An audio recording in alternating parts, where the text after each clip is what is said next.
as most people have not, even bankers have not studied it. When we go to the Bretton Woods Agreement, we see that they decided no more redeemability for paper money. Redeem means you can take your paper money to a bank and get the gold. That's redeeming the paper. The US dollar was like that. Is it 1 hour as yet? $20 for one ounce of gold. Up to 1933, anybody could go to a bank in the United States with 20 US dollars in currency notes and redeem it for 1 ounce of gold.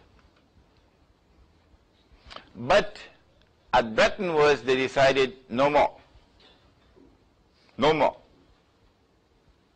All the paper money in the world, all of them, no more redeemability to gold. So the integrity of money is gone. But you needed a fig leaf to cover your nakedness. So they decided one currency would have the fig leaf, the US dollar.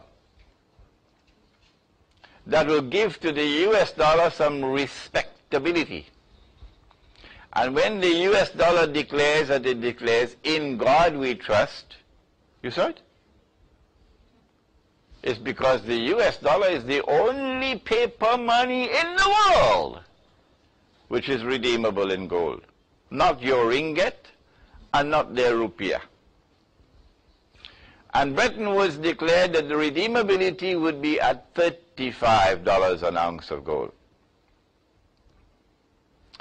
But Bretton Woods declared that not Tom, Dick, and Harry.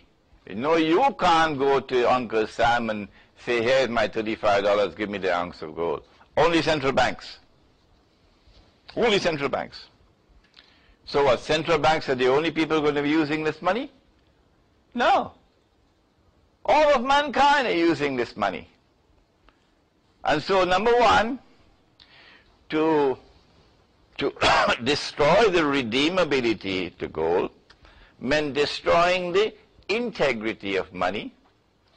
And number two, declaring that only central banks can redeem the US dollar, nobody else, meant that this money had only 0.1% integrity. It was totally fraudulent. Well, then where were the scholars of Islam? Where were the muftis in the 1940s? Where were they? Could they not see? If you're not allowed to speak, like my freedom to speak, I don't think will last for long again. And my freedom to travel, I don't think will last for long again. But if I don't have the freedom to speak, and if I don't have the freedom to travel, can't I at least write? Can't I publish something? So today, in the year 2007, I could pick up this paper written by a scholar of Islam in 1945, in which he analyzes the Bretton Woods Accord and declares that this is an international monetary system that is utterly fraudulent. Where do we have that document today? From Bretton Woods, therefore, emerged this international monetary system. The US dollar is pegged to gold. It is redeemable at $35 an ounce. But all the rest of the paper money in the world are now pegged to the US dollar. So when we ask, what is the value of the Malaysian ringgit? You have to answer and say, 340. 340 means what? 340 means 340 in exchanging to the US dollar. If you give the value of the Malaysian ringgit in terms of gold, they will ask you, where did you come from, Mars or Venus? So now all the paper money in the world are linked to the US dollar.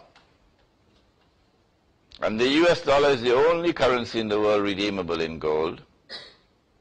The United States is a ruling state in the world, and it has as its mission to protect the state of Israel until Israel grows with massive economic help, massive financial help, massive transfer of military technology, until Israel becomes a superpower, until Israel can attack any state in Europe today,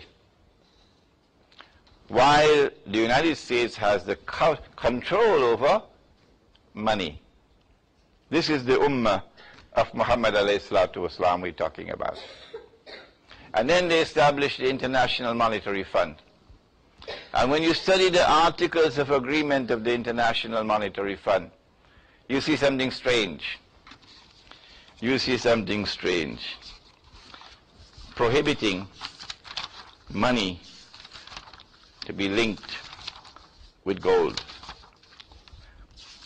You can link your money to rambutan, no problem. You can link your money to durian, no problem.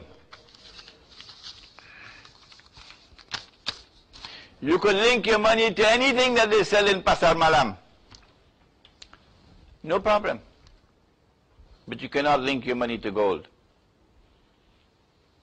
No, gold cannot be used as legal tender. Go ask your government of Malaysia today.